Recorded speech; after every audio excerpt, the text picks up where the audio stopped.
क्रांति की शुरुआत जो है वो दूसरों से उम्मीद रखकर नहीं होती है। क्रांति की शुरुआत होती है खुद क्रांति बनने से।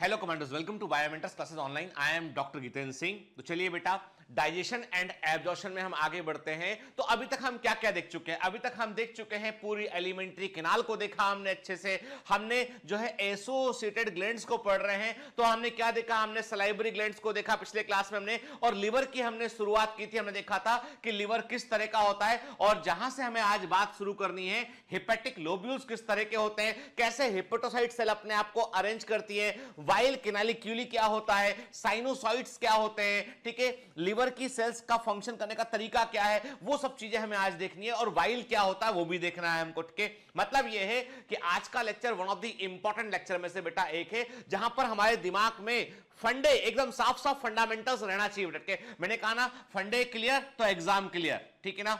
यदि आप फंडामेंटल्स पे ध्यान नहीं देंगे तो एग्जाम में प्रॉब्लम होती है बेटा। ठीक है, चलिए, तो कुछ बड़े बेसिक टर्म्स हैं जो आपको दिमाग में रखने हैं कि यूवुला क्या होता है। चलिए मैं आपसे कुछ टर्मिनोलॉजी पूछता हूं पहले, और उसके बाद हम आगे बात करेंगे। पहले आप मुझे इन चीजों का मतलब बताएंगे। ठीक है, मैं छोटा कर लेता हूं अपने आप को कि यूवुला क्या होता है, ठीक है, वेस्टिब्यूल क्या होता है, ठीक है, बताइए यूवुला क्या होता है, वेस्टिब्यूल क्या होता है, ठीक है।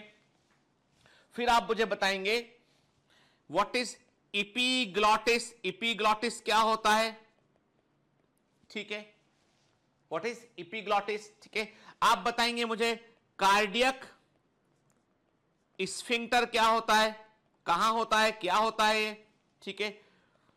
पाइलोरिक स्फिंक्टर क्या होता है, ठीक है। अब ये सब क्या है, ये टर्मिनोलॉजी आपके दिमाग के अंदर रहना चाहिए बेटा ने। ये जो कीवर्ड्स है ना, ये दिमाग में सेट रहना चाहिए आपको, ठीक है। गैस्ट्रिक रियूगी क्या होता है, ठीक है, गैस्ट्रिक पिट्स क्या होते हैं, तो ये सब आप जो जो पढ़ रहे हो ना बेटा, साइड में एक टर्मिनोलॉजी की लिस्ट तैयार कर लिया करो, के ताकि उन टर्मिनोलॉजी को देखते ही पूरी थ्योरी को आप फटाफट रिवाइज कर सके हम के। चलिए, तो ये तो मैंने बड़े जनरल सी चीज आपसे पूछी मैंने। अब आपके सामने क्वेश्चन ये आया है कि identify the given gland, identify the given gland, इसको पहचानिए, ठीक है, एंड नेम इट्स डक्ट, इसका डक्ट का नाम बताइए, ठीक है ना। ठीक है, आपके सामने एक क्वेश्चन नंबर 1, मेरे हिसाब से ये क्वेश्चन नंबर 1 है कि वो आपको मैंने अपने होमवर्क के तौर पे क्वेश्चन दिए थे। क्वेश्चन नंबर 1 कि आप दी गई ग्लैंड को पहचानिए और इसकी डक्ट का नाम बताइए कि ये कौन सी ग्लैंड है, इसकी डक्ट को क्या कहते हैं। क्लियर, ठीक है। दूसरा क्वेश्चन आपके सामने स्क्रीन पर, क्वेश्चन नंबर 2, एक सेकेंड, क्वेश्चन नंबर 2 लेते हैं। क्वेश्चन नंबर 2, ठीक है, again identify the given gland and इसकी डक्ट का नाम बताइए, ठीक है, ठीक है। ये दी गई ग्लैंड कौन सी है, इसकी डक्ट को क्या कहते हैं। क्लियर, ठीक है, ठीक है बेटा। चलिए, फिर अब आपको क्या करना है इसमें आपको, ये मैंने आपको होमवर्क के तौर पे क्वेश्चन दिया था, दोबारा क्वेश्चन पूछ रहा हूं आपसे मैं। ये one of the important structure है बेटा, ये याद रखिए। 1, 2, 3 को पहचानिए और तीनों की डक्ट के नाम बताइए, ठीक है। 2 तो पहले वाले नाम ही है, तीसरे वाले का भी नाम बताना है आपको, है ना। क्लियर, तो 1, 2, 3 को पहचानिए, डक्ट का नाम बताइए, ठीक है। बताइए कौन से नंबर की ग्लैंड मैक्सिमम सिक्रेशन करती है ना, कौन से नंबर की ग्लैंड जो है वो मैक्सिमम सिक्रेशन कंट्रीब्यूट करती है सलाइवा के अंदर के। ये तो हम समझ गए सलाइवरी ग्लैंड से के, क्योंकि मुंह के अंदर दिखाई पड़ रही है हमको। तो कौन सी ग्लैंड जो है वो मैक्सिमम कंट्रीब्यूशन करती है सलाइवा के अंदर, 1 नंबर, 2 नंबर या 3 नंबर, ठीक है। देखिए और बताइए, ठीक है बेटा, आगे बढ़े।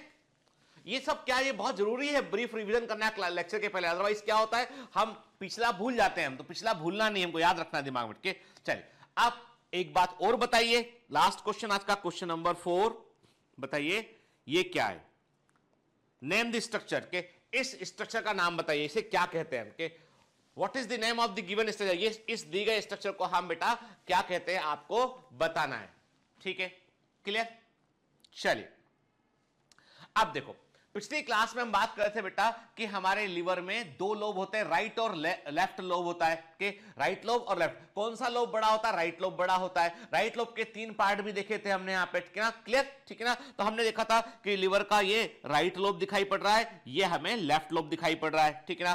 ठीक, फिर मैंने कहा था आपसे कि फेल्सीफेरम लिगामेंट दोनों लोब के बीच में प्रेजेंट होता है, ठीक है? दोनों लोब को सेपरेट करता है या दोनों को कनेक्ट करता है, हमेशा कह सकते हैं, ठीक है?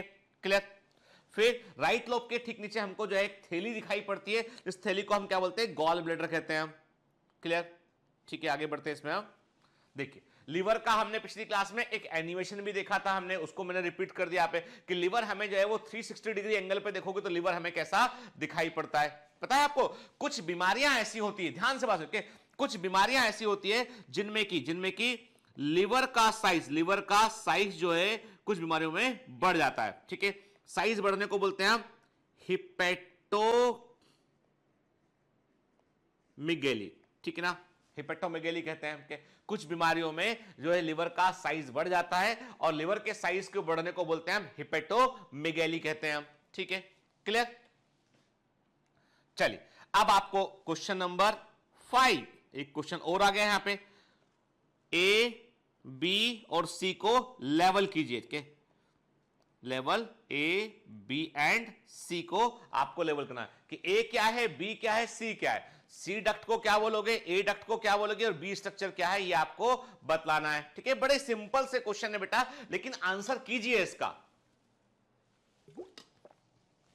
जब आप आंसर करोगे ना तो चीजें बेटा आपको याद रहेंगी, है ना? ठीक है? और एकदम मैं हमेशा बोलता हूं कि एकदम आपको अपनी क्लास को लाइव क्लास ही समझना है। मैं आपको लाइव का मतलब 1 to 1 ऑफलाइन क्लास ही समझना है। मैं आपको ही पढ़ा रहा हूं, मेरी तरफ देखो, आंखों में आंखें डाल के बात करते हैं ना हम, ठीक है? मैं आपको ही पढ़ा रहा हूं बेटा, इसलिए अच्छे से पढ़ो, ठीक है? कल किसी बच्ची ने मुझे फोन लगाया और उसने मुझे कहा कि सर मुझे तो आपसे वीडियो कॉल ही करना है। मैंने वीडियो कॉल पे बात किया, चलो ठीक है भाई, बच्चे का मन रखने के लिए। उसने कहा सर मैं बहुत डिप्रेस्ड हूँ, मुझे पढ़ाई नहीं हो रही है, ये नहीं हो रहा, वो नहीं। मैंने कहा ये बताओ मेरे को कि बायोमेंटर्स का क्लास लगता है 12 बजे से लेकर 7 बजे 8 बजे तक क्लास चल रहा होता है। उसके बाद तुम्हारा जो है डीपीएस तुम्हें लगाना होता है, तुम्हें परफॉर्मेंस शीट पढ़नी होती है, 10 तो वैसे ही बच चुका होता है, खाना खा के सो जाओगे, सुबह सो के उठोगे, टेस्ट की तैयारी करोगे, वेडनेसडे को टेस्ट, सैटरडे को टेस्ट, इतना पढ़ना है, रिवाइज करना है, क्लास अटेंड करना है। तो तुम्हारे पास डिप्रेशन का सोचने का वक्त ही नहीं होना चाहिए। यदि आप बायोमेंटर्स का कुरिकुलम बिल्कुल 100% फॉलो करते चल रहे हैं ना, जैसा शेड्यूल दिया गया उसे फॉलो कर रहे हैं ना, मैं यकीन के दावे के साथ कहता हूं आपके पास 10 मिनट का वक्त नहीं होगा डिप्रेशन के बारे में सोचने का। आप मशीन के समान बिहेव कीजिए ना, जो कहा गया है कि behave like a real commando. सोच रहे हैं डिप्रेस, मैं दुखी हूं, बहुत दुखी हूं, पहले मैं दुखी था, अभी हो मैं और ज्यादा दुखी हूं और मेरे को जो है वो दुख का समंदर बन चुका है। अब मैं क्या करूं, क्योंकि जब भी एग्जाम पास होता है तो मेरे पास एक ही तरीका है अपने आप को बचाने का, हाय हाय डिप्रेशन डिप्रेशन डिप्रेशन। ऊपर उठ जाओ इससे, जिंदगी में कुछ करना है ना तो इससे ऊपर उठ जाओ भाई, ठीक है? ये डिप्रेशन काम नहीं देगा आपको। यानी डिप्रेशन जो है ना वो एक बहुत अच्छी चादर है कि ओढ़ के ठंडी में सो जाओ उसको। आय हाय क्या हो गया, मैं बहुत दुखी हूं, क्यों? बैकलॉग लग गया। हम लगा के गए थे कि कौन लगा के गया था बैकलॉग? वो आप स्वयं लगाएं। अभी आप डिप्रेस होकर और बैकलॉग लगा लीजिए, ठीक है? और अपनी किस्मत के पर पक्का लॉक लगा लीजिए। इधर बैकलॉग लग रहा है, उधर किस्मत पे लॉक लग रहा है। काहे ऐसा करते हो भाई? पढ़ाई करो, है ना? संघर्ष से चट्टाने भी टूट जाती हैं, हथौड़ा मारोगे तो। संघर्ष करने वालों की जीत जरूर होती है बेटा, इसलिए कभी सरेंडर नहीं करना। दम के साथ पढ़ो, है ना? यकीन के साथ पढ़ो, ठीक है? पूरे यकीन पूरे दम से पढ़ो आप, तो मैं कह रहा हूं आप एग्जाम में फोड़ कर आ पाएंगे, ठीक है? ये जो डिप्रेशन है ना, डिमोटिवेशन है, इसके लिए वक्त कहां से लाते हैं, ठीक है? फिर मेल आता है कि सर हमारा तो जो है वो ब्रेकअप हो गया। अरे भैया यहां पर तुम अभी एनसीईआरटी से जो है वो प्रेम कर लीजिए। एनसीईआरटी से प्रेम करोगे ना तो प्रेम करने के बहुतेरे अवसर बाद में मिलेंगे। एनसीईआरटी के प्रेम से तुम मेडिकल कॉलेज तक पहुंच जाओगे, डॉक्टर बन जाओगे, फिर तुम्हें प्रेम करने के बेहतर अपॉर्चुनिटी मिलेंगे, बेहतर अवसर मिलेंगे। तो याद रखो, यू डिजर्व बेटर यार। ठीक है, पढ़ाई करो, चलो, है ना, फालतू बात नहीं, है ना। चलो वापस लौट के आते हैं अपने मुद्दे पे। तो एबीसी को लेवल करना है, आपको आंसर देना है। ठीक है, फिर अब कहानी यहां से शुरू होती है, मतलब लेक्चर की शुरुआत होती है यहां से के। तो हेपेटिक लोब्यूल्स जो होते हैं वो क्या होते हैं बेटा? ये होते हैं functional unit of the liver. Liver के क्रियाशील इकाइयां होती हैं के, जो 50,000 से लेके 1 लाख तक, मैं अमूमन हम ऐसा मानते हैं इन जनरल 1 लाख से अधिक होते हैं, पर ये डिफर करता है छोटे बच्चों में, बड़े लोगों में। तो हम कहते हैं कि मेडिकली हम एवरेज निकालते हैं, बोलते हैं 50,000 से लेके 1 लाख तक ये होते हैं। ठीक है, चलिए, हमने कहा कि ये फंक्शनल यूनिट ऑफ लिवर की क्रियाशील इकाई है। अब जब हम बोलते हैं किसी चीज को, हम बोलते हैं functional unit, what does it mean? मतलब जो भी काम वो ऑर्गन कर रहा है उस काम का प्रोसेसिंग वहां पर हो रहा है। जो भी काम वो ऑर्गन कर रहा है वो काम वहां पर हो रहा है, इसलिए उसको हमने बोला क्रियाशील इकाई बोला हमने। तो हेपेटिक लोब्यूल क्या काम कर रहा है? लिवर का काम क्या है? लिवर का काम है वाइल का प्रोडक्शन करना, पित्त को बनाना। याद रखिएगा, हिंदी में बोलते हैं इसको पित्त के। पित्त के अंदर कोई एंजाइम नहीं होता है, लेकिन यदि वाइल ना होना तो आपका खाना ठीक से नहीं पच सकता है। वाइल ना होना तो इन्वायरमेंट, जो एल्कलाइन इन्वायरमेंट चाहिए होता है डाइजेशन के लिए, वो नहीं बन पाएगा। पित्त बड़ी इंपॉर्टेंट चीज है। While is very very important, very very important. कोई एंजाइम नहीं है। और जो फैट है ना, वसा, फैट का डाइजेशन तो हो ही नहीं सकता वाइल के बगैर। वाइल के अंदर वाइल सॉल्ट प्रेजेंट है जो फैट को पचाने में हेल्प करते हैं, डिटर्जेंट के समान काम करते हैं और फैट को बारीक बारीक ग्लोब्यूल्स में कन्वर्ट करते हैं उनके। तो वसा का पाचन बगैर जो है वो वाइल के हो ही नहीं सकता है।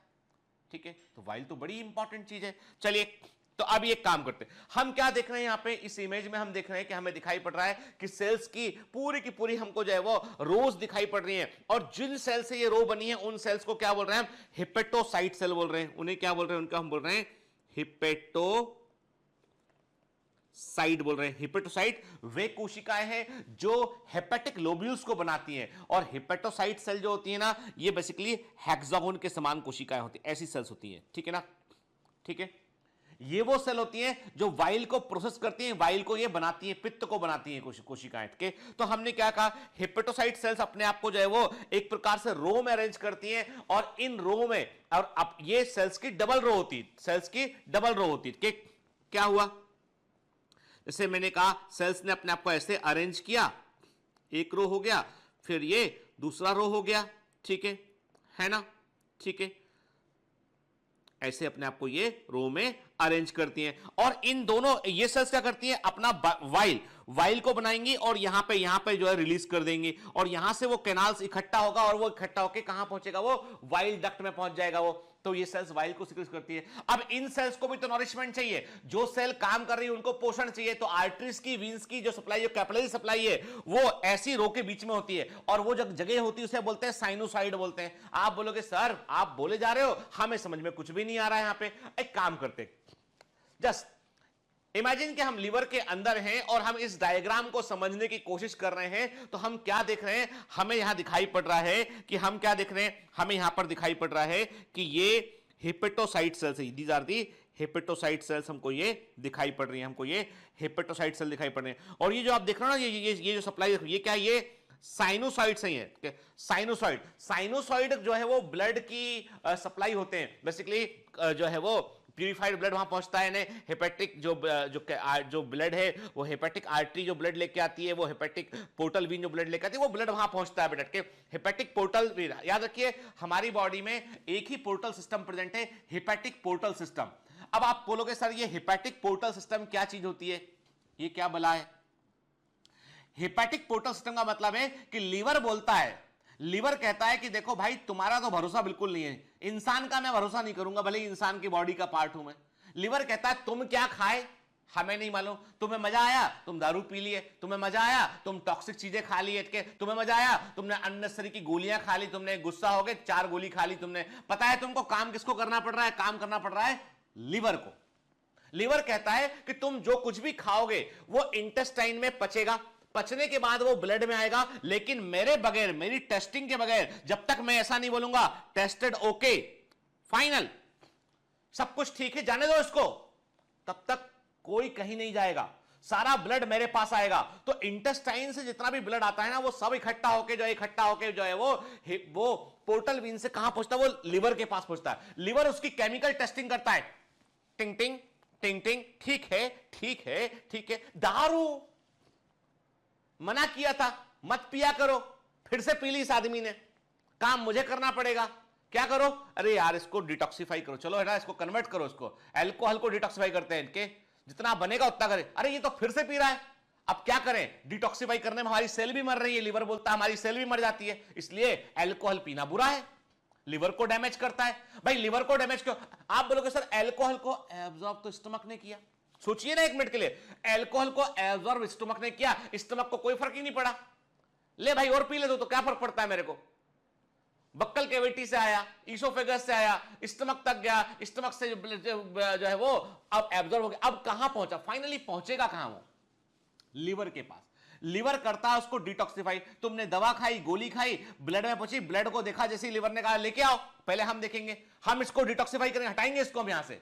तो लिवर तो बड़ा भारी काम कर रहा होता है, वो सारी केमिकल टेस्टिंग कर रहा होता है। तो लिवर जो है वो एक लेबोरेटरी के समान काम कर रहा है, जब जो सब तरह के जहर का, भगवान शंकर के जैसा है। भगवान शंकर ने क्या किया, जब हमने पढ़ा है पुराने पुराणों में लिखा हुआ कि भैया जब जो है समुद्र मंथन हुआ तो उसमें से जो है कभी कोई निकला, कभी कुछ निकला, कभी देवताओं ने ले लिया, कभी राक्षसों ने ले लिया। जब उसमें से जहर निकला तो देवता बोले कि भैया हमारा नहीं है, it doesn't belong to us, ये हमारा नहीं है।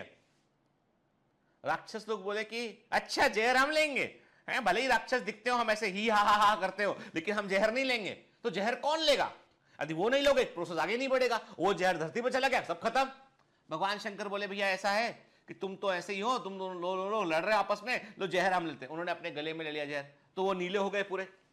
अब भगवान शंकर नीले क्यों हो गए, अब ये मत बोलना कि सर धार्मिक चीजें, मैं तो आपको दिखा रहा हूं, भारत में रहते हैं तो सब चीजें जानते समझते हैं हम के, तो मैं आपको एग्जांपल दे रहा हूं बेटा, इसको एग्जांपल को एग्जांपल ही रहने देना, इसको रिलीजियस सेंटीमेंट से मत जोड़िएगा। तो मैंने क्या कहा आपसे कि वो नीले क्यों हो गए, क्योंकि जहर लिया उन्होंने।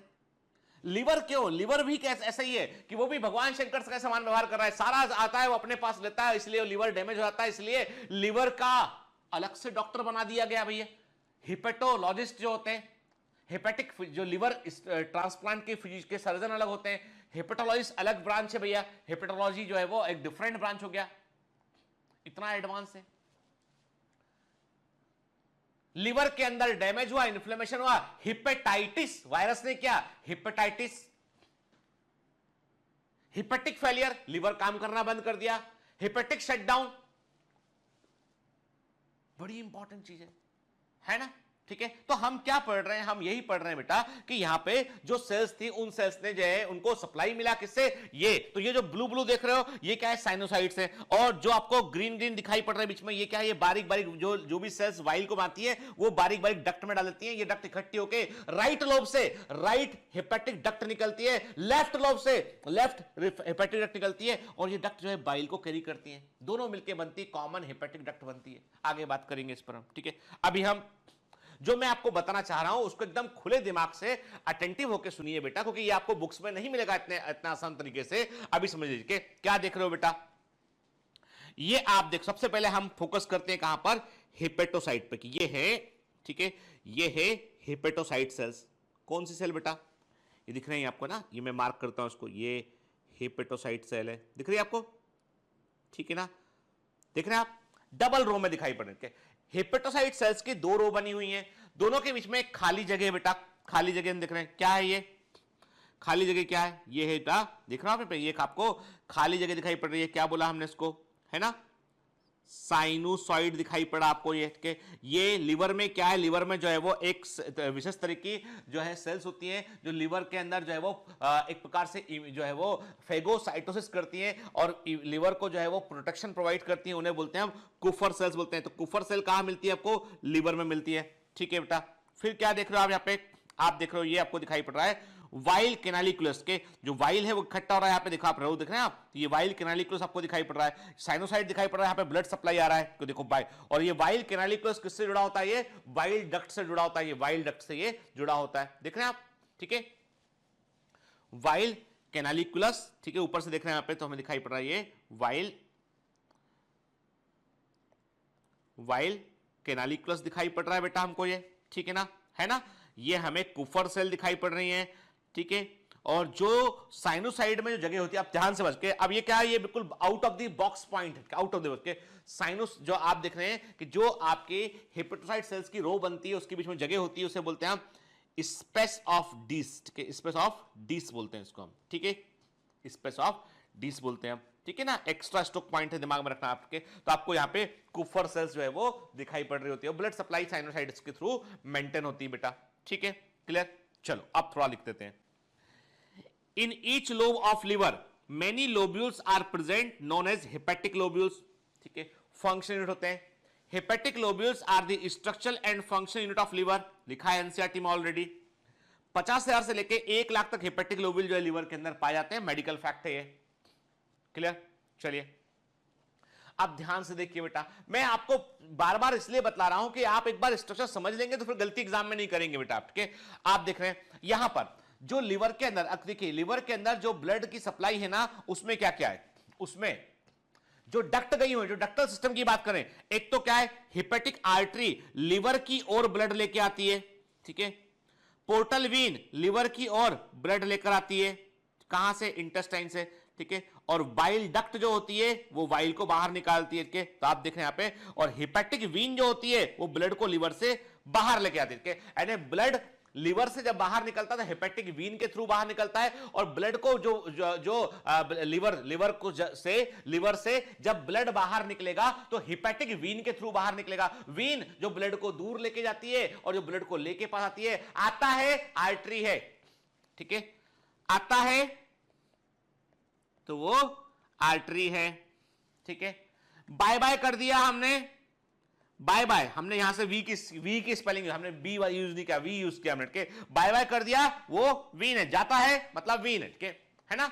आता है आर्टरी है, जाता है वीन है। तो जो लिवर से ब्लड को दूर लेके जाती है, लिवर के ब्लड को लेके जाती है सिस्टम में, वो क्या है, वो है हेपेटिक वीन है। जो लिवर तक ब्लड लेके आती है वो क्या है, हेपेटिक आर्टरी है और पोर्टल वीन है। तो यहां पे याद रखिएगा, पोर्टल वीन ब्लड को लेके आती है from intestine to the liver, ठीक है। और वाइल डक्ट जो है वो वाइल को लिवर से, अब देखिए एरो देखिए ध्यान से इमेज में के, वाइल डक्ट जो है वो वाइल को लिवर से बाहर लेकर जाती है, क्लियर, ठीक है।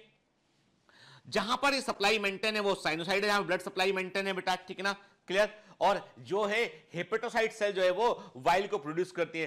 हेपेटोस जो साइनोसाइड वाला हिस्सा होता है वहां पर कुछ प्रोटेक्टिव जो है इम्यूनोलॉजिकल सेल्स पाई जाती है, उन्हें हम क्या बोलते हैं, कुफर सेल्स बोलते हैं। तो कुफर सेल का संबंध लिवर से होता है, ठीक है।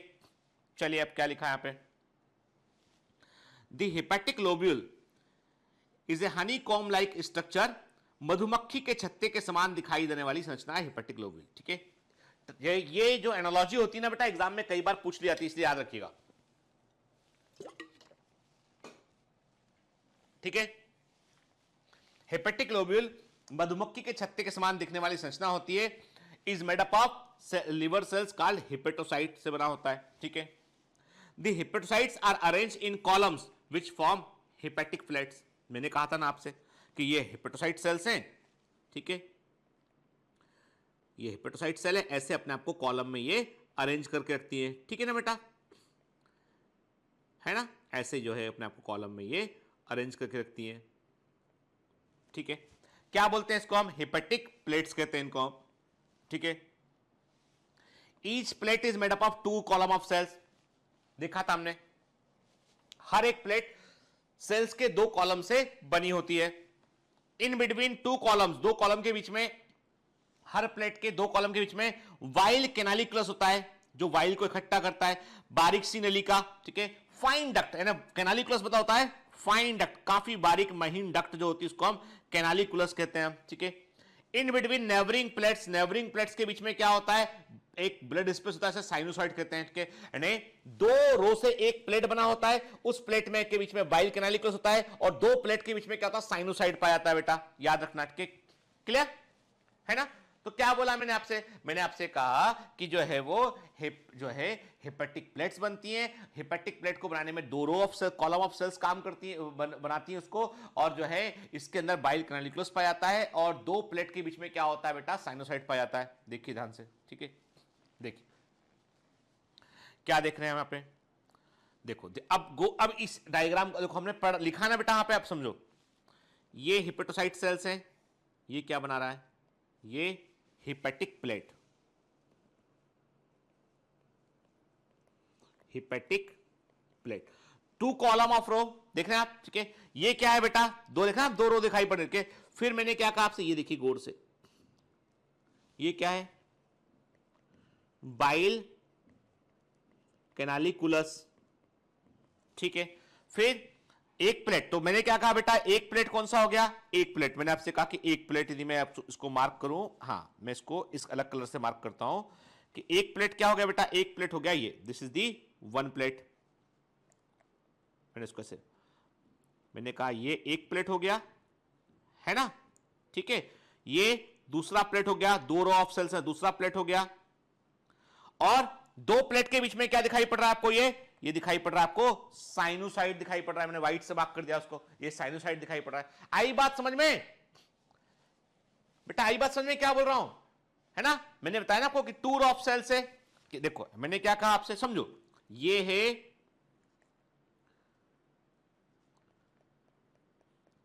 हिपेटिक, एक हिपेटिक प्लेट है, ठीक है, एक रो ऑफ सेल ये हो गया, दूसरा रो ऑफ सेल ये हो गया, ठीक है। यहां पे क्या है, यहां पर वाइल कैनालिकुलस प्रेजेंट है, और ऐसे ही दूसरा हिपेटिक प्लेट होगा, ये दूसरा हिपेटिक प्लेट हुआ, ठीक है।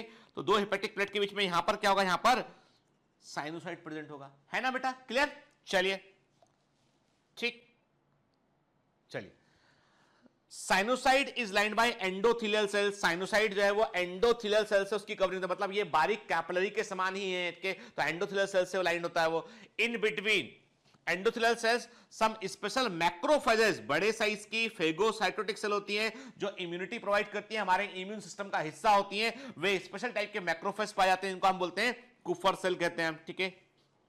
At the periphery of the lobule the bile canaliculi empty into Hering's canal, के जो बारीक बारीक बाइल कैनालिकुलस होती हैं वे एक बड़ी कैनाल में खुलती हैं, और उस बड़ी कैनाल को हैरिंग ने फर्स्ट टाइम देखा था, इसलिए उसको हैरिंग्स कैनाल कहते हैं। यानी बारीक बारीक जो वाइल कैनालिकुली होती हैं वे खुलती हैं, एक बड़ी कैनाल में खुलती हैं, और उस बड़ी कैनाल को क्या बोला हमने, हैरिंग्स कैनाल कहते हैं उसको, क्लियर, ठीक है। देखिए ध्यान से, क्या देख रहे हो आप, ये आपको हेपेटोसाइट सेल दिखाई पड़ रही है, आपको हेपेटोसाइट सेल दिखाई पड़ रही है आपको, है ना बेटा, ठीक है। फिर ये क्या है, ये आप देख रहे हो, ये आपको वाइल डक्ट, जो डक्ट्यूल है ना, जो बारीक डक्ट्यूल दिखाई पड़ रहा है आपको, और ये एक बड़ी कैनाल में खुलता है, उसे क्या बोला हमने, कैनाल ऑफ हैरिंग, थोड़ा इमेज क्लियर नहीं है, कैनाल ऑफ हैरिंग का हमने, तो जो बारीक बारीक कैनालिकुलस होती है वो एक बड़ी कैनाल में खुलते हैं, उसको हम क्या बोलते हैं, कैनाल ऑफ हैरिंग कहते हैं, ठीक है, clear, clear. Each lobule is surrounded by many portal triad, हर एक लोब्यूल कई पोर्टल ट्रायड से घिरा। अब ये पोर्टल ट्रायड क्या चीज होती है बेटा, पोर्टल ट्रायड मतलब 3 प्रकार की जो डक्ट से मिलकर बना होता है, 3 तरह की इसमें वेसल होती हैं। एक होता है branch of hepatic artery, branch of portal vein and tributary of bile duct, के इससे मिलकर बना होता है पोर्टल ट्रायड। के हर एक लोब्यूल जो होता है हेपेटिक लोब्यूल कई बड़ी संख्या में कई सारी पोर्टल ट्रायड से घिरा होता है। पोर्टल ट्रायड एक तरह की सप्लाई होती है जो कि 3 वेसल से मिलकर बनती है, हेपेटिक आर्टरी, पोर्टल वीन और बाइल डक्ट, याद रखिएगा, ठीक है ना, क्लियर। चलिए देखिए, ये है पोर्टल ट्रायड। देखो यदि स्ट्रक्चर आप लीवर का अच्छे से नहीं समझोगे ना, केवल रट लोगे आप, तो उससे काम नहीं बनेगा बेटा, आपको बहुत दिक्कत जाएगी, मेडिकल कॉलेज के अंदर भी दिक्कत जाएगी, जब आप एमसीक्यू बुक में क्वेश्चन लगाएंगे वहां भी दिक्कत जाएगी, ठीक है। तो इसको ये मत समझा करो कि सर अपना नॉलेज दिखाने की कोशिश कर रहे हैं, बेटा मेरा नॉलेज में जो है तुमको नहीं दिखाऊंगा अभी मैं, है ना, दिखाऊंगा आपको नॉलेज मेरा, जब आप डॉक्टर बनके मेडिकल कॉन्फ्रेंस में मुझे सुनने आएंगे तब हम बात करेंगे। अभी आपको जो जरूरी है वो मैं पढ़ा रहा हूं बेटा, ये आपको बेसिक्स फंडामेंटल एकदम क्लियर होना चाहिए, स्पेशली इन ह्यूमन फिजियोलॉजी, ठीक है ना, क्लियर। चलिए, तो पोर्टल ट्रायड में क्या है, वाइल डक्ट का ट्रिब्यूटरी है, पोर्टल वीन है, हेपेटिक आर्टरी प्रेजेंट के। तो साइनोसॉइड क्या होता है, पोर्टल ट्रायड क्या होता है, कुफर सेल्स क्या होती हैं के, हेपेटोसाइट क्या होती हैं, है ना बेटा, ये वाइल कैनालिकुलस क्या होती है, ये सब चीजें हमें एकदम क्लियर है, क्लियर। तो चलिए, अब लीवर में ब्लड का फ्लो कैसे होता है, देखिए लीवर में जो हेपेटिक आर्टरी है और पोर्टल वीन है वो ब्लड को लेके आती है, ब्लड की एंट्री इसके थ्रू होती है, ठीक है। पोर्टल वीन जो है वो इंटेस्टाइन से ब्लड कनेक्ट करती है और लिवर में कलेक्ट करती है और लिवर में लेके आती है, और जो हेपेटिक आर्टरी जो है वो जो हमारे एरोटोसिक ब्रांच है वो लेके आती है ब्लड, लिवर में लेके आती है। इसके बाद ब्लड कहाँ जाता है, साइनोसाइड में ब्लड जाता है, फिर वहां से सेंट्रल वीन से बाहर निकलता है और हेपेटिक वीन जो है वो ब्लड को वापस बॉडी में लेके आती है। तो hepatic vein is the exit point of blood के, और ब्लड इंटर कहां से करता है, पोर्टल वीन से करता है और हेपेटिक आर्टरी से करता है। बार बार बतला रहा हूं क्योंकि पोर्टल वीन को वीन समझ के हम कई बार कंफ्यूज कर जाते हैं। तो पोर्टल वीन जो है वो ब्लड को दूर लेकर नहीं जाती बल्कि लिवर की ओर ब्लड को वो लेकर आती है। ठीक है, क्लियर? देखिए तो हम समझ गए। देखिए hepatic artery oxygen rich blood होता है जो कि कहां आता है, लिवर की ओर आता है। हेपेटिक पोर्टल वीन से जो ब्लड आता है वो न्यूट्रिएंट रिच होता है, याद रखिए। हेपेटिक पोर्टल वीन से जो ब्लड आता है उसमें ऑक्सीजन कम होती है, उसमें न्यूट्रिएंट होते हैं, न्यूट्रिएंट रिच ब्लड होता है। हेपेटिक आर्टरी से जो ब्लड आता है वो ऑक्सीजन रिच ब्लड होता है। ठीक है ना? ठीक। और हेपेटिक वीन जो ब्लड को लेके बाहर जाती है वो ऑक्सीजन पुअर ब्लड होता है। क्लियर? ठीक है, ये हमको दिमाग में रखना है बेटा। ठीक है, देखो अब हमें मालूम है कि लिवर में क्या होता है, लिवर में जो है वो लेफ्ट लोब है, ये लिवर में लेफ्ट लोब है और ये इसका लिवर का जो है वो राइट लोब है। ठीक है, क्लियर?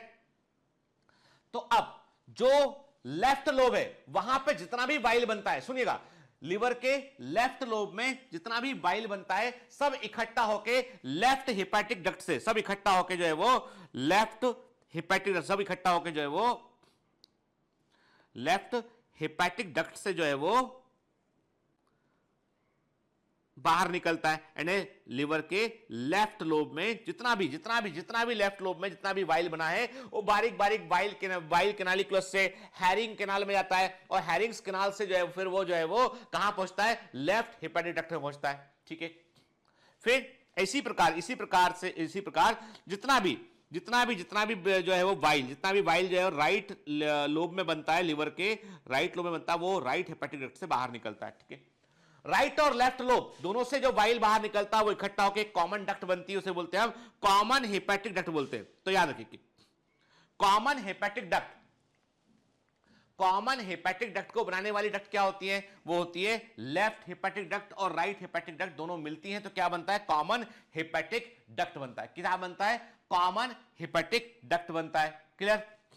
ठीक है, अब गॉल ब्लैडर जो होता है, गॉल ब्लैडर की डक्ट को क्या बोलते हैं हम, सिस्टिक डक्ट बोलते हैं। गॉल ब्लैडर की डक्ट को बोलते हैं सिस्टिक डक्ट बोलते हैं, ये गॉल ब्लैडर की डक्ट होती है। ठीक है, जब सिस्टिक डक्ट और कॉमन हेपेटिक डक्ट दोनों आपस में मिलती हैं तो बनता है कॉमन बाइल डक्ट बनता है, कॉमन बाइल डक्ट बनता है। ये डक्टल सिस्टम याद रखना है। यानी जब कॉमन हेपेटिक डक्ट किससे बना होता है, राइट और लेफ्ट हेपेटिक डक्ट से बना होता है। जब ये दोनों मिलती हैं तो कॉमन हेपेटिक डक्ट बनता है। कॉमन हेपेटिक डक्ट जब सिस्टिक डक्ट से जुड़ता है तो क्या बनता है, कॉमन बाइल डक्ट बनता है। और ये कॉमन बाइल डक्ट क्या करता है, ये मेन पैंक्रियाटिक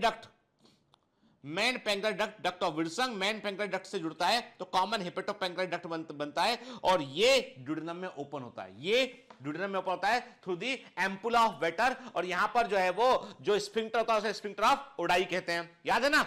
ठीक है, तो ये डक्टल सिस्टम दिमाग में रहना चाहिए। तो चलो नोट कर लेते हैं इसको। वाइलरी सिस्टम इन लिवर के right hepatic bile duct join with the left hepatic bile duct के right hepatic bile duct left hepatic bile duct से जुड़ती है और क्या बनता है, एरोला के आगे लिखा हमने कॉमन हेपेटिक डक्ट बनता है।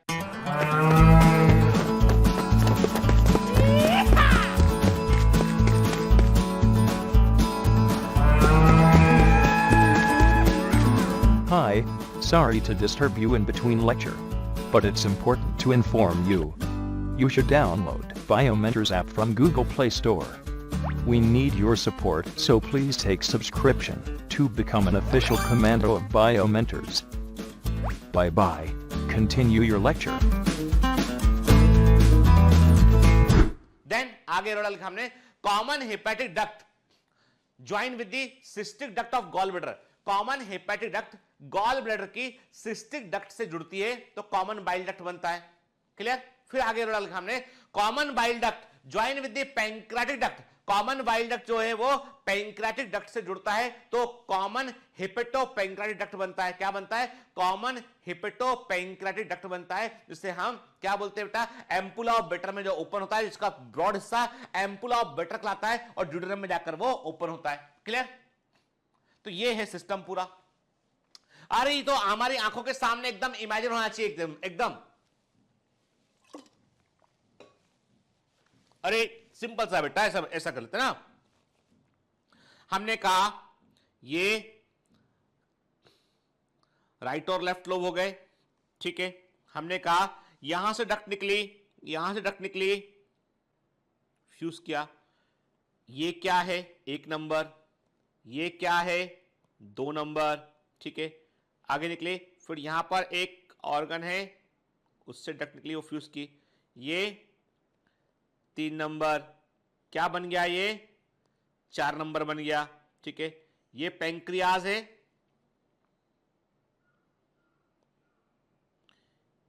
इससे डक्ट निकली।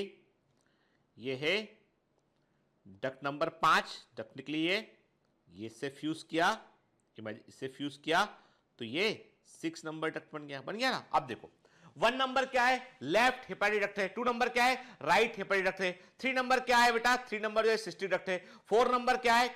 अब एक चीज हम भूल गए यहां पे के, हमने यहां पे इसको लेवल नहीं किया के, ये क्या? कॉमन हेपेटिक डक्ट है, इसको भी लेवल कर लो। 7 नंबर चलो दे देते हैं हम के, ठीक है। 7 नंबर दे दिया इसको हमने, मान लो, है ना। तो क्या क्या? राइट और लेफ्ट हेपेटिक डक्ट मिलके क्या बना? कॉमन हेपेटिक डक्ट बना। सिस्टिक डक्ट से फ्यूज किया तो क्या बन गया? कॉमन बाइल डक्ट बन गया। कॉमन बाइल डक्ट फ्यूज किया किससे बेटा? पैंक्रियाटिक डक्ट से फ्यूज किया, तो क्या बन गया? हेपेटो पैंक्रियाटिक डक्ट बन गया वो, है ना।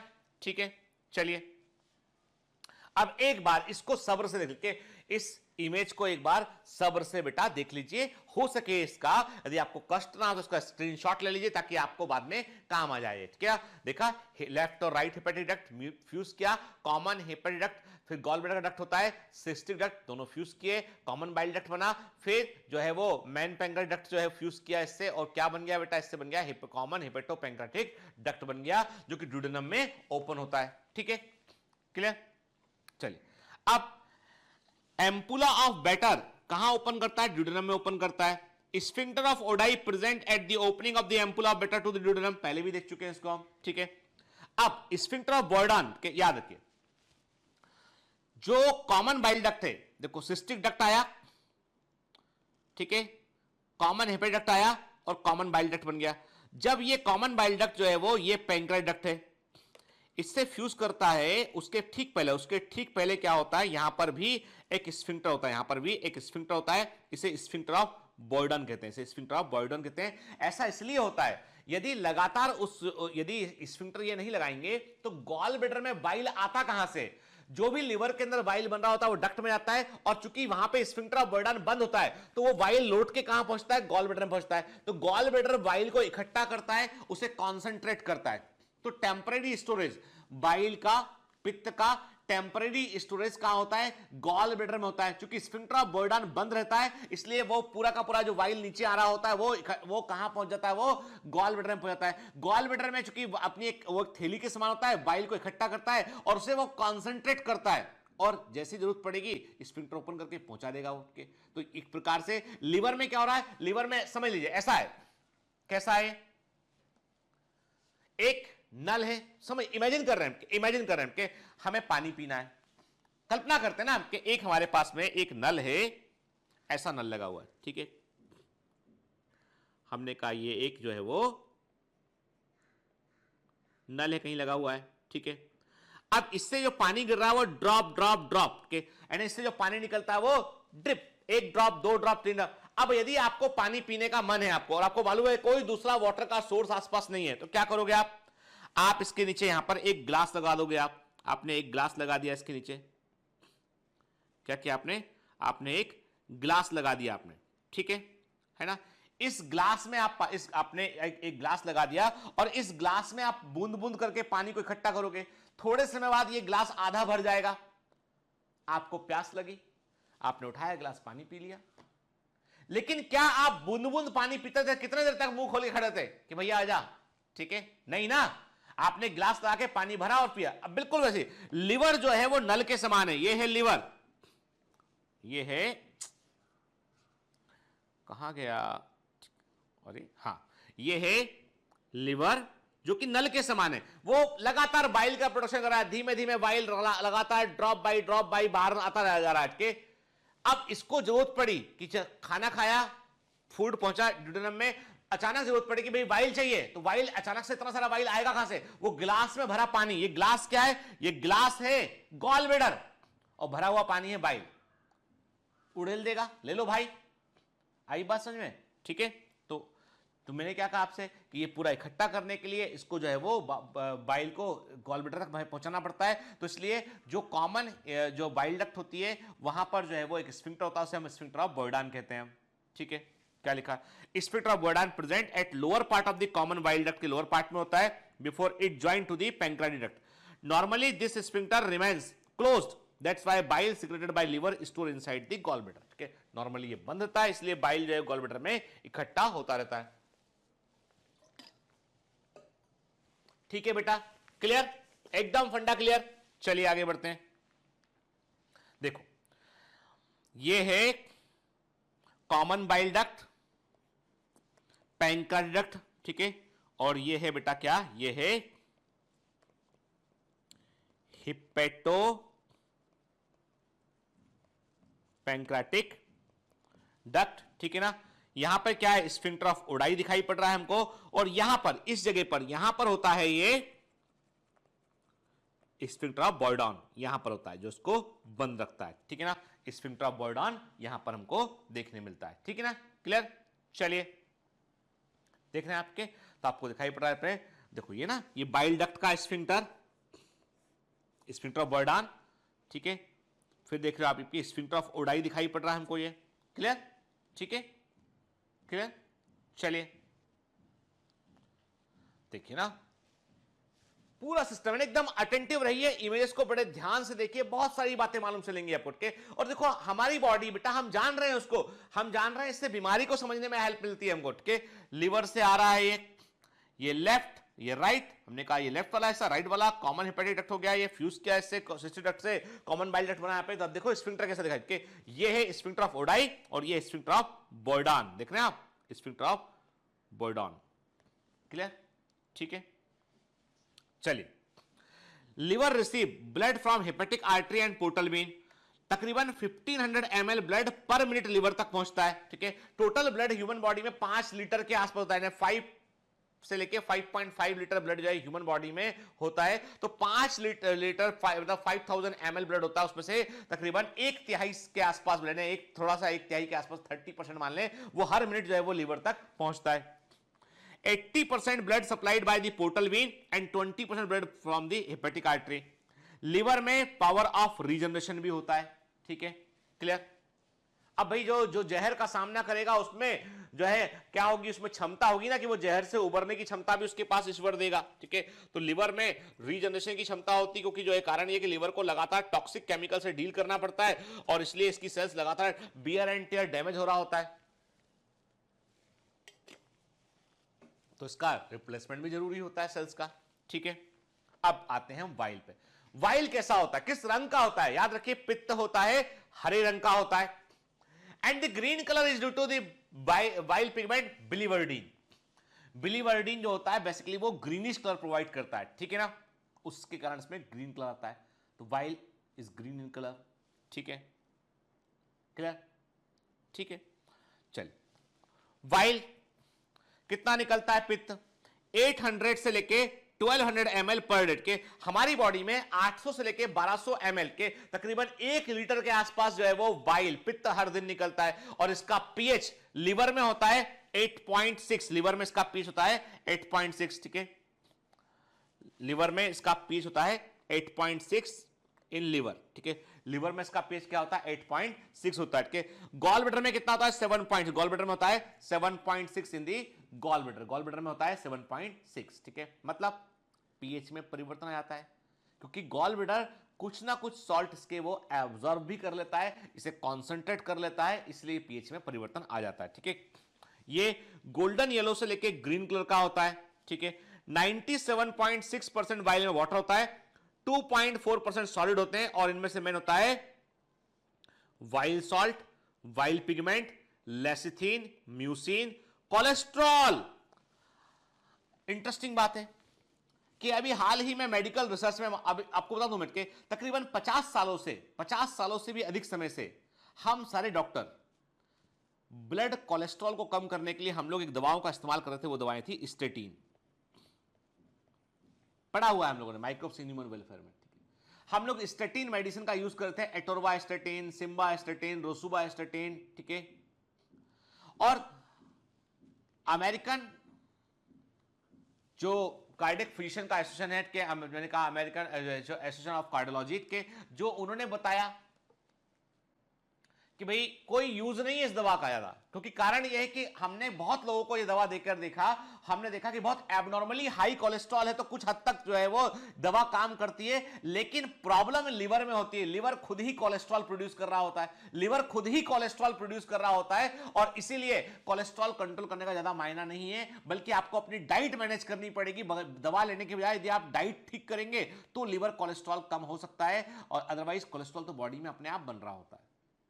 अभी हाल ही में जो है एक मैंने न्यूज पढ़ा कि कैलिफोर्निया में कहां पर एक लेडी है, उस लेडी का लिवर ट्रांसप्लांट करना पड़ रहा है, क्योंकि उसका लिवर जो है वो अल्कोहल, उसने जीवन में कभी अल्कोहल नहीं पिया, उस लेडी ने जीवन में कभी अल्कोहल नहीं पिया, लेकिन उसका लिवर अल्कोहल प्रोड्यूस कर रहा है, उसका लिवर लगातार अल्कोहल बना रहा है, और उससे वो खुद ही डैमेज हो रहा है।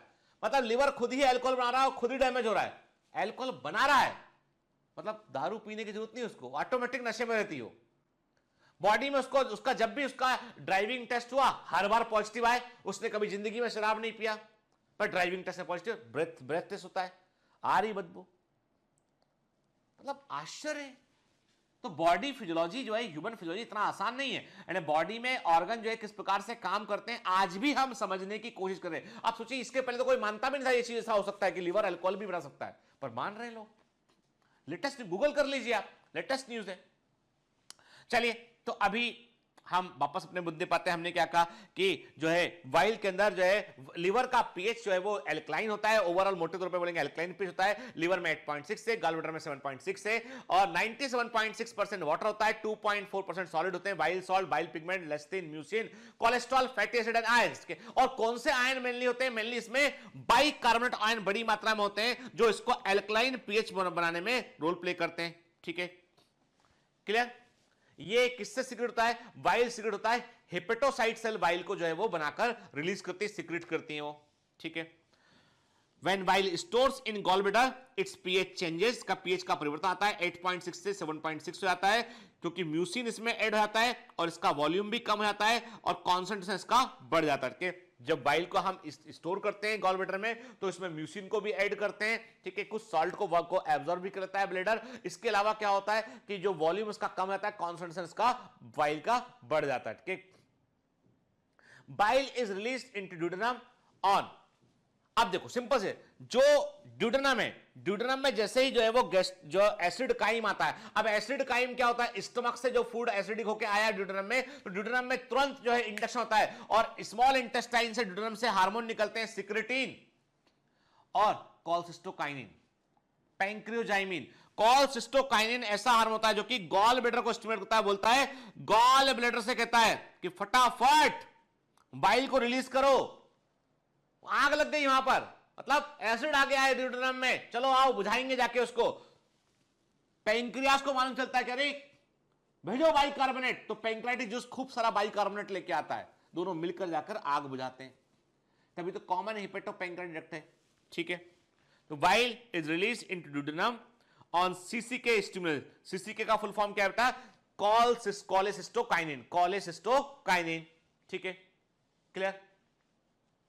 लिवर, अब देखिए क्या होता है, स्मॉल ड्यूडेनम जो है वो जैसे उसके पास में स्टमक से जैसे उसके पास फूड आता है, तो ड्यूडेनम क्या करता है? वो कॉलसिस्टोकाइनिन और सिक्रेटिन को रिलीज करता है। कॉलसिस्टोकाइनिन जो है वो स्फिंक्टर ऑफ ओडाई को ओपन करता है, गॉल ब्लैडर को बोलता है कॉन्ट्रैक्ट करो, स्फिंक्टर को ओपन कर दिया, गॉल ब्लैडर कॉन्ट्रैक्ट किया तो वाइल कहां आ गया? वो स्मॉल इंटेस्टाइन करके। इसके अलावा सिक्रेटिन जो होता है वो लिवर को जो स्टिमुलेट करता है कि भाई तुम्हें और बाइल प्रोड्यूस करना, फास्ट थोड़ा बाइल प्रोड्यूस करना है, रिक्वायरमेंट आ चुकी है अभी।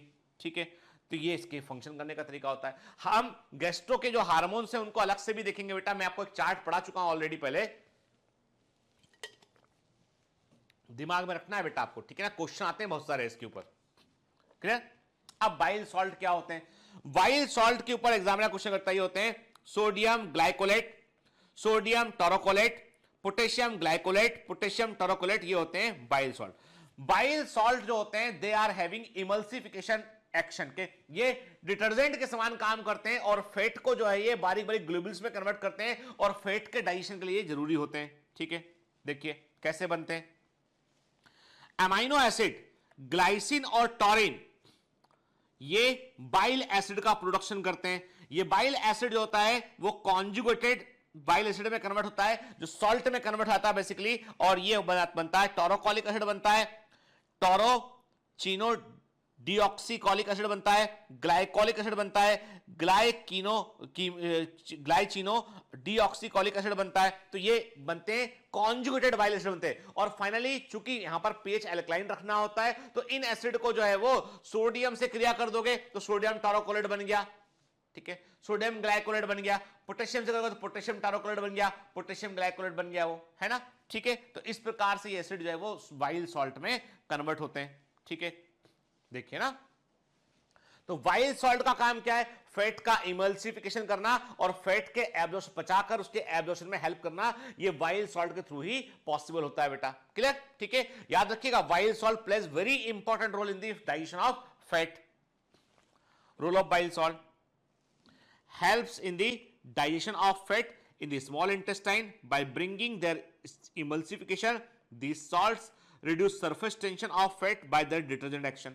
देखो मैंने कहा ना, ठीक है, क्या होता है बेटा, ये जो है फैट के पचने में हेल्प करते हैं स्मॉल इंटेस्टाइन में, उनका इमल्सिफिकेशन करते हैं और जो है उनके सरफेस टेंशन को कम करते हैं और उनको बारीक बारीक ग्लोब्यूल्स में कन्वर्ट करते हैं जिससे कि पचने में आसानी आती है, ठीक है। उनके ऊपर लाइपेज एंजाइम बेहतर प्रकार से काम कर पाता है फिर, ठीक है। अब बाइल पिगमेंट कहां से आते हैं? From where, from where, bile pigment कहां से आते हैं? क्या होते हैं? बिलीरुबिन और बिलीबर्डिन बाइल पिगमेंट होते हैं। और बाइल पिगमेंट जो है, जैसे कभी कभी जॉइंडिस होता है, पीलिया होता है, बोलते हैं पीलिया, बॉडी में येलोइश आती है, तो बाइल पिगमेंट ब्लड में बढ़ जाते हैं, उनका लेवल बढ़ जाता है, उससे होता है जॉइंडिस, जो कि लिवर की बीमारी का संकेत होता है, ठीक है। हीमोग्लोबिन, जब कभी ब्लड आरबीसी रप्चर करता है, ओल्ड आरबीसी को हम जो है तोड़ते हैं, क्योंकि देखिए आरबीसी का जीवन काल होता है 120 डेज का, आरबीसी 120 दिन के बाद डिस्ट्रॉय कर दी जाती है, सब निकाल लिया, उसका ग्लोबुलिन प्रोटीन अलग निकाल लिया, जो हीम ग्रुप होता है उस हीम ग्रुप को जो है वो प्रोसेस करना पड़ता है, ठीक है। तो हीम ग्रुप जो होता है जब इसको प्रोसेस करते हैं, जब ब्लड के टूटने पर जो हीमोग्लोबिन का जब मेटाबॉलिज्म होता है उसे हम प्रोसेस करते हैं, तो उस पर जो है हीम ऑक्सीजन ने क्रिया किया, ठीक है, साइटोक्रोम CP50 रिडक्टेज ने क्रिया किया, और फाइनली क्या बनता है? फाइनली जब हीमोग्लोबिन रप्चर करता है उसको बॉडी जो है वो मेटाबोलाइज करती है, तो बाइल पिगमेंट बनते हैं, बिलीवर्डिन बनता है, देन बिलीवर्डिन बिलीरुबिन में कन्वर्ट होता है, ठीक है।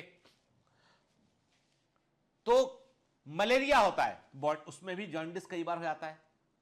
जहां भी जिस भी, चाहे हीमोलिटिक एनीमिया हो, चाहे मलेरिया हो, कई बीमारियां जहां पर बड़े पैमाने पर ब्लड रप्चर करता है, ब्लड आरबीसी रप्चर करती है, वहां पर भी जॉन्डिस हो जाता है। कई बार लिवर की बीमारियों से भी जॉन्डिस का संबंध होता है, ठीक है, क्लियर।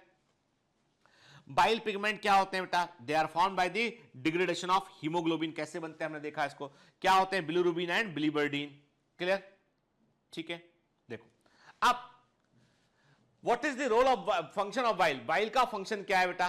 बाइल का फंक्शन है कि जो एसिड आया हुआ है स्टमक से, जो है एसिड काइम के अंदर, उसको न्यूट्रलाइज करना, तो न्यूट्रलाइजेशन ऑफ द HCl, जो हाइड्रोक्लोरिक एसिड जो स्टमक से वहां आया, उस एसिड को न्यूट्रलाइज करना, तभी तो ये एल्कलाइन नेचर का होता है। इसके अलावा फैट का इमल्सिफिकेशन ऑफ फैट का इमल्सिफिकेशन करना, वसा का इमल्सिफिकेशन करना, उसको पचने में हेल्प करना, उसके सरफेस टेंशन को कम करना, ताकि पचने एंजाइम लाइपेज आसानी से उसके ऊपर काम कर सके। Absorption of fat and fat soluble vitamin A, D के, यदि फैट पचेगा तभी तो उसको एब्जॉर्ब कर पाएंगे, फैट सोल्यूबल विटामिन भी तभी अंदर आ पाएंगे, तो उसमें भी ये रोल प्ले करता है, ठीक है। एक्सक्रीशन ऑफ बाइल पिगमेंट, ये जो बाइल पिगमेंट बनते हैं उनको बाहर निकालने में रोल प्ले करता है, यानी लीवर जो होता है वो बाइल पिगमेंट को छांटकर जो बन रहे होते हैं उनको बाहर निकालने में रोल प्ले करता है, ठीक है। Prevention of food decomposition, alkali medium जो होता है वो फूड के डिकम्पोजिशन को इंटेस्टाइन के अंदर रोकता है। यदि एल्कली मीडियम नहीं होगा तो फूड का फास्ट डिकम्पोजिशन होगा, जिससे बड़ी मात्रा में गैसेस बनेंगी, इंटेस्टाइन में इतनी गैसेस बनेंगी कि इंटेस्टाइन फट भी सकता है उससे, समझ लीजिए आपके। तो ये जो वाइल है ये बड़ा इंपॉर्टेंट रोल प्ले करता है, ये फूड के डिकम्पोजिशन को सड़ने को रोकता है इंटेस्टाइन के अंदर के। लाइपेज का एक्टिवेशन जो है वो कब होगा, जब फैट का इमल्सिफिकेशन होगा, फैट बारीक बारीक कणों में टूट जाएगा, तब लाइपेज उसके ऊपर काम करेगा, ठीक है। तो लाइपेज का एक्टिवेशन भी ये करता है कि स्टिमुलेशन ऑफ पेरिस्टालसिस, जैसे वाइल इंटेस्टाइन में आता है तब जो है वो पेरिस्टालसिस का स्टिमुलेशन भी होता है, ठीक है। फिर देखिए सिक्रेशन ऑफ वाइल सॉल्ट के, हम बोलेंगे वाइल सॉल्ट, ठीक है, वाइल सॉल्ट, क्योंकि वाइल की बात करें, वाइल सॉल्ट का सिक्रेशन जो होता है वो भी वाइल के थ्रू होता है, ठीक है। फिर डीएमाइनेशन, देखो अब ये देखो ऐसा कर रहे हो टाइम, एक काम करते हमने वाइल का फंक्शन देखा, अभी ठीक कर लेते हैं इसको, हम यहां पे हेडिंग डालते हैं इसको ठीक से।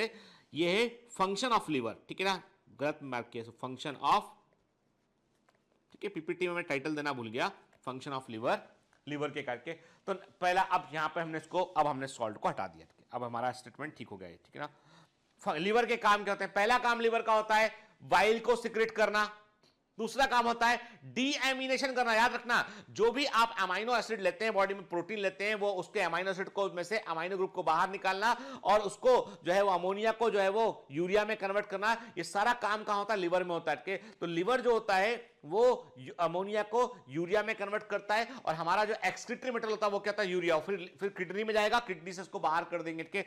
तो जो अमाइनो एसिड्स का डीएमिनेशन होता है वो लिवर में होता है। तो excretion of urea, CO2, bile pigment liver के थ्रू होता है। ये केमिकल्स का डिटॉक्सिफिकेशन करता है, लिवर क्या करता है, केमिकल्स का डिटॉक्सिफिकेशन करता है, ठीक है, जहर को नष्ट करता ताकि बॉडी को डैमेज ना पहुंचे।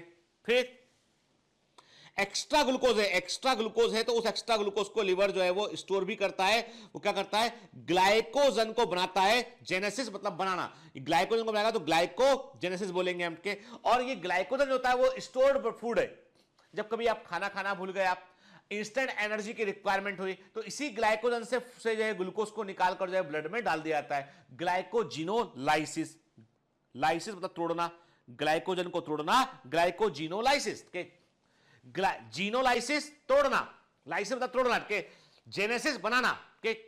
देखो जेनेसिस मतलब बनाना, लाइसिस मतलब तोड़ना, नियो मतलब नया, ठीक है, याद रख, दिमाग में डाल लो, ठीक है, अभी आएगा। तो मैंने क्या कहा, ग्लाइकोजन को बनाना, ग्लाइकोजिनोजेनेसिस, ग्लाइकोजेनेसिस, ठीक है, ग्लाइकोजिनोलाइसिस, ग्लाइकोजन को तोड़ना मतलब ग्लाइकोजिनोलाइसिस, ठीक है, क्लियर। फिर लाइपोजेनेसिस, लिपिड को बनाना, ग्लूकोनियोजेनेसिस मतलब ग्लूको मतलब ग्लूकोज, न्यू मतलब न्यू, जेनेसिस मतलब बनाना, फॉर्म मतलब एक व्यक्ति है वो ये सोच रहा है, उसके दिमाग में ये बात बैठी हुई है कि भैया मुझे बॉडी बिल्डिंग करनी है, मैं तो बिल्कुल भी कार्बोहाइड्रेट नहीं खाऊंगा, मैं बिल्कुल भी कार्बोहाइड्रेट नहीं खाऊंगा, मैं केवल और केवल प्रोटीन खाऊंगा, मैं केवल प्रोटीन खाऊंगा, 24 घंटा में सिर्फ प्रोटीन सप्लीमेंट लूंगा, प्रोटीन वाली डाइट ही खाऊंगा, मैं कार्ब तो खाऊंगा ही नहीं। सोच लिया उसने, आइसोलेट प्रोटीन में सुबह दोपहर शाम पीऊंगा। अब देखते हैं कैसे कार्ब आता है बॉडी में। लिवर तो इंटेलिजेंट है, उसे मालूम है, वो बोलेगा ये आदमी तो पगला गया, इसको बनानी बॉडी लेकिन पूरी बॉडी को दे रहा है कष्ट, ये बैलेंस डाइट से अच्छा कुछ नहीं है। अब उसको ने हाई प्रोटीन डाइट, उसने बोला कि मैं तो प्रोटीन शेक पीता हूं, मॉर्निंग ब्रेकफास्ट में प्रोटीन 2 स्कूप प्रोटीन डाल के पी लिया, लंच में पी लिया, फिर डिनर में पी लिया, ठीक है, सब समय दिन भर जो है ये प्रोटीन ही प्रोटीन पी रहा हूं मैं, प्रोटीन का डब्बा ही मेरा भोजन है अब तो। लेकिन तब भी डायबिटीज हो सकता है, तब भी शुगर लेवल बढ़ सकता है। कैसे? क्योंकि भैया जो भी एक्स्ट्रा अमाइनो एसिड वहां पहुंच रहे हैं ना, जो रिक्वायरमेंट के अलावा है, उसको बॉडी बोलती है यार देखो ये तो बड़ा लंबा चौड़ा काम कर दिया इसने, इतना प्रोटीन खा रहा है, इसको कितना करेंगे। तो वो लीवर करता है, उसको तोड़ता है उसको और ग्लूकोज में कन्वर्ट कर लेता है। मतलब ग्लूकोनियोजेनेसिस, ठीक है ना, जो भी एक्स्ट्रा है। एक आदमी को शौक आया कि भैया हमने सुना है कीटो डाइट के बारे में, हम कार्ब नहीं खाएंगे, हम सिर्फ फैट खाएंगे, सिर्फ फैट खाएंगे, तो भी ग्लूकोज बॉडी में बनेगा। लीवर तो जो है सेंट्रल पॉइंट है, वो बोल जहां जरूरत पड़ेगी वो बना के देगा उठ के। क्लियर? साइंस समझिए, नॉन कार्बोहाइड्रेट सोर्स से ग्लूकोज का बनना। आप प्रोटीन खाएंगे तो भी ग्लूकोज बन जाएगा, आप फैट खाएंगे तो भी ग्लूकोज बन जाएगा। तो ये तरीका है बॉडी का काम करने का, ग्लूकोनियोजेनेसिस करता है।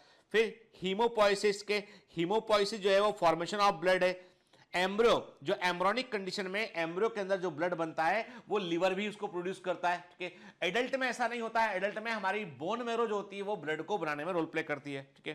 फिर ब्लड के अंदर जो प्रोटीन होते हैं, प्रोथ्रोम्बिन, फाइब्रोनोजन, क्लॉटिंग फैक्टर 5, 7 और 10, ये सब लिवर के अंदर ही बनते हैं, ठीक है। तो लिवर के अंदर ब्लड प्रोटीन बनते हैं। फिर इसके अलावा जो हिपैरिन होता है, जो एंटीकोगुलेंट है, जो हमारी आर्टरीज के अंदर ब्लड को जमने से रोकता है, वो भी लिवर के अंदर बनता है, ठीक है। लिम्फ जो है वो लिम्फ फॉर्मेशन के लिए जो प्रोटीन चाहिए होते हैं वो भी लिवर के अंदर बनते हैं। विटामिन ए जो है वो बीटा कैरोटीन, जो बीटा कैरोटीन से जो है विटामिन ए का कन्वर्जन, आपने से किसी ने कहा गाजर खाने से क्या होगा सर विटामिन ए में, अरे गाजर से बीटा कैरोटीन मिलेगा, लिवर उसको विटामिन ए में कन्वर्ट कर देगा, ठीक है। फिर अब ऑस्मो रेगुलेशन, ये कहां से आ गया, ये तो किडनी का काम है, लेकिन किडनी को काम करने के लिए एक प्रोटीन चाहिए होता है, उसका नाम है एंजियोटेंसिन के, और एंजियोटेंसिन जो है वो कहां बनता है, वो लिवर में बनता है, तो वो किडनी को भी कंट्रोल कर रहा होता है लिवर, ठीक है। प्रोडक्शन ऑफ हीट, ठंड के दिनों में जो भी हमको लगता है बॉडी को जो हीट चाहिए होती है सर्वाइव करने के लिए हमें, वो थर्मोजेनेसिस वो कहां होती है, वो लिवर के थ्रू होती है। तो लिवर हीट भी जनरेट करता है, ब्लड को गर्म भी वार्म भी करता है, ग्लाइकोजन को स्टोर करता है, फैट को स्टोर करता है, विटामिन ए डी ई के को स्टोर करता है, B12 को कुछ मात्रा में स्टोर करता है, iron, vitamin be generally store नहीं होते हैं पर कुछ मात्रा में B12 स्टोर होता है, ठीक है। कॉपर और पोटेशियम इसको भी स्टोर करता है। तो मतलब लिवर तो बहुत सारे काम कर रहा है, तभी तो लोग कहते हैं ये कोई मामूली काम नहीं है, ये बड़े जिगर वाले का काम है। जिगर मतलब लीवर, जिगर मतलब लीवर, देखते हैं कितना जिगर रखते हो तुम। जिगर मतलब लीवर, जिगर वाला, लीवर वाला, फिल्में हैं ऐसी इस नाम की फिल्में हैं सबसे बड़े, समझ गया, दिल वाला, जिगर वाला, ऐसी फिल्में बनी हुई एक जमाने में, अजय देवगन, ठीक है। तो ऐसे हीरो भी रहे उनके अंदर। जिगर नाम की फिल्म भी बनी हुई है, गूगल करके देख लो भाई, यकीन नहीं होता इस बात की। तो जिगर मतलब लीवर, लीवर मतलब बॉडी का सेंट का ऐसा पॉइंट जो बहुत सारा काम कर रहा होता है। एक मेरे पास बड़ा अजीबो गरीब टाइप का जो है वो पेशेंट मेरे पास आया, कभी डायबिटीज था उसको, उसने मुझे बताया कि सर मैं जो है डायबिटिक हूं पिछले 5-7 साल से, तो मैं अपना खुद इलाज कर रहा था लेकिन अभी कंट्रोल में नहीं आ रहा, तो किसी ने बताया कि दिखा लो डॉक्टर को जाके, तो मुझे लोगों ने आपका नाम लिया तो मैं यहाँ आ गया दिखाने के लिए। वो आया था मुंबई से कई किलोमीटर दूर, नासिक है एक जगह, वहाँ से वो आया था, ठीक है। तो मैं बोला अभी तक तुम क्या कर रहे थे, अपना देसी रेमेडी तुम क्या यूज़ कर रहे थे। पेशेंट को मैं डांट के बात करता हूँ, ठीक है, कोई उल्टा सीधा काम करता है तो, कोई उल्टा सीधा काम कर रहा है, खुद इलाज कर रहे हैं, जड़ी बूटी घिस के खा रहे हैं बगैर डॉक्टर को दिखाए, तो डांट तो पड़ेगी ना। बाद में प्रेम से समझाता हूँ कि देखो भाई, पढ़े लिखे आदमी, समझदार आदमी हो, इस देश में भभूत खिलाने वालों की कमी नहीं है, काहे लगे अपनी बॉडी से खिलवाड़ कर रहे हो, समझाना पड़ता है। उसको पहले उसका जो ज्ञान है ना, उस ज्ञान को बॉटम पे लाना पड़ता है, उसके बाद फिर उसको ज्ञान देना पड़ता है। भरे हुए कटोरे में और चीजें नहीं भर पाओगे, पहले तो कटोरे को खाली करो फिर भर पाते हैं। तो मैं पूछा तुम कैसे इलाज कर रहे थे दादा, सर मुझे किसी ने बताया कि ये बीमारी जो है वो पैंक्रियाज की बीमारी है, तिल्ली की। मैंने कहा अच्छा, तो मैं रोज बकरे की तिल्ली लाके खाता था, रोज मैंने अपने लंच और डिनर में एक सब्जी बनवा के खाता था उसके। हे भगवान, मतलब क्या सोचा आदमी ने, मतलब दिल की बीमारी तो क्या बकरे का दिल लाके खाने लगोगे। अरे भाई थोड़ा बहुत तो मतलब कुछ तो आदमी सोच ले, थोड़ा सामान्य ज्ञान लगा ले। पर बहुत सारे लोग ऐसे हैं समाज में आज भी के छिपे हुए कहीं कहीं पे, वो है ना, ढूंढने की कोशिश मत कीजिएगा उनको। चलिए तो अभी हम बात करते हैं लिवर जो है, लिवर भाई ऐसा है बहुत सारे खतरे मोल लेता है, बहुत सारी चीजें लिवर को फेस करनी पड़ती है। यदि जो है वो डायबिटीज होगी तो लिवर अफेक्ट होगा, ठीक है। लिवर, अब लिवर जो है वो, लिवर को बहुत सारा काम करना होता है, ठीक है। तो लिवर जो होता है वो ओबेसिटी, डायबिटीज, डिस्लिपिडीमिया, ये सब लिवर को अफेक्ट करता है। तो एक हेल्दी लिवर जो होता है उसमें जनरली फैट परसेंटेज काफी कम रहता है उसमें। लेकिन होता क्या है कि हमारी जो डाइट है, स्पेशली इंडियन डाइट है, मैं कह रहा हूं आपसे, कभी भी किसी भी समय आप सोनोग्राफी करा के देख लीजिए, माइल्ड फैटी लिवर आएगा इंडिया के अंदर। 10 में से 8 लोगों का माइल्ड फैटी लिवर लिखा आएगा, माइल्ड फैटी लिवर। हमारा डाइट ही ऐसा है, हम इतना सारा कार्ब खाते हैं डाइट में, इतना सारा फैट खाते हैं हम कि वो लिवर प्रोसेस नहीं कर पाता है, फैट के रूप में जमा आता है। तो हम देखते हैं सिंपल फैटी लिवर निकलता है। लेकिन जब ये कंडीशन बढ़ जाती है तो फैटी लिवर में स्कारिंग भी होती है, इन्फ्लेमेशन भी होता है, फिर उसके चलते लिवर ठीक से काम नहीं कर पाता है, तो लिवर में सिरोसिस भी होती है, फाइबर फॉर्मेशन होने लगता है, और फाइनली वो हेपेटिक कैंसर में, हेपेटोसेलुलर कार्सिनोमा में कन्वर्ट होता है, ठीक है ना। और इस ऐसी कंडीशन में डेथ हो जाती है या लिवर ट्रांसप्लांटेशन करना होता है। तो फैटी लिवर जो है वो मॉडरेट से यदि जो है हाई ग्रेड फैटी लिवर है, दैट में बी प्रॉब्लमेटिक, ठीक है ना। तो चलिए, तो ये तो बात की हमने लिवर के बारे में, बात किया हमने, है ना बेटा, ठीक है। चलिए तो एक काम करते हैं, अभी मुझे नेक्स्ट हम जो ग्लैंड देखेंगे वो देखेंगे हम पैंक्रियाज। लेकिन चूंकि यहां पर इतनी सारी इंफॉर्मेशन लिवर की है तो हम कंफ्यूज करना नहीं चाहते हैं, तो आज आप इतना ही हम यहां पर करेंगे। आज आप इसको अच्छे से आप समझ लीजिए, इसको दिमाग में डाल लीजिए, जितनी चीजें मैंने बताई हैं वो एक बार इमेजिन कर लीजिए कि सर ने ऐसा ऐसा बताया था बेटा। और उसके बाद फिर हम नेक्स्ट क्लास में पैंक्रियाज की बात करेंगे। देन उसके बाद क्या होगा, उसके बाद हमारा पूरा सारे ऑर्गन हम समझ चुके होंगे, फिर हमें केवल डाइजेशन का प्रोसेस समझना होगा कि कौन किसको पचाता है, कौन सा एंजाइम कहां पर काम करता है। बात खत्म, चैप्टर खत्म, है ना, क्लियर। तो बताओ, सच से सच बताना कि आपको ह्यूमन फिजियोलॉजी पढ़ने में अच्छा लग रहा है, नहीं लग रहा है। और लगना चाहिए, डॉक्टर बनेंगे ना, यही सब तो काम करना बेटा, हमको यही सब तो काम करना होता है आपको। जब मुझे कभी जो है वो डायबिटीज के बारे में कॉन्फ्रेंस जाना होता तो मुझसे कई सारे लोग पैंक्रियाज के बारे में, डायबिटीज की इटियोलॉजी के बारे में क्वेश्चन करते रहते हैं। तो पूरा बेसिक आपको बताना पड़ता है कि क्या होता है, कैसे होता है, क्या ब्रेन से कनेक्शन है डायबिटीज का, क्या हमारे स्ट्रेस से क्या फर्क पड़ता है, बहुत सारा साइंस है। आपको लगता है डायबिटीज एक बीमारी है, मैं कह रहा हूं डायबिटीज एक ऐसी बीमारी जिसके लिए मेरे पास में इतनी मोटी मोटी जो है 2 वॉल्यूम की बुक है केवल डायबिटीज के ऊपर, जो मुझे पढ़ना पड़ती है। और अभी भी मैं उसमें से बहुत कुछ सीखता, हर बार पढ़ता हूं, कुछ सीखता हूं उससे मैं। डायबिटीज ऐसी बीमारी, इसकी ट्रेनिंग के लिए 6-6 महीना, साल भर आदमी को बाहर रहना पड़ता है, अब्रॉड जाके ट्रेनिंग करनी पड़ती है। तो ऐसा इतना आसान नहीं है चीजें बेटा, जो है ना उनमें आपको, इसीलिए ये जो पढ़ रहे हैं ना ये आपका बेस है बेटा, ये बेस है फिजियोलॉजी का, सबसे इंपॉर्टेंट चीज। तो पढ़ने का मजा लीजिए, पढ़ते रहिए बेटा, मेहनत करते रहिए। All the best.